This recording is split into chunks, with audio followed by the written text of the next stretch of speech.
Navbatdagi bemorimiz Muxtor aka statsionar davolanishga kelgan edilar. Kelganda sahrlari 14 ko'rsatkichni ko'rsatib turdi. Hozir statsionar davodan so'ng 6 ga tushdi. Muxtor aka, men Samarqand shahridan Instagram orqali kuzatib, mana shu Aziya Shaym klinikasiga davolanishga keldim.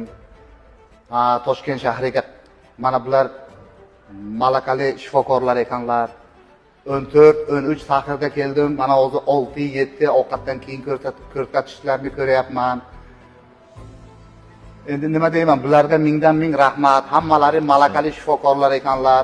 Hamshiralar ham bir xushmuomalali. Ana ovqatlariga endi tilim ojiz maqtashga, ovqatlari zo'r. Gigiyenik tozalikka 5 baho berdim. rahmat. Men bulardan mamnunman.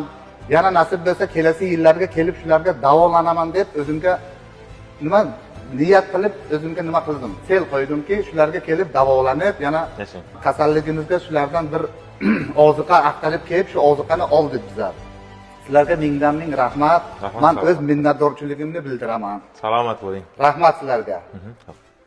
Borlaringga shukr.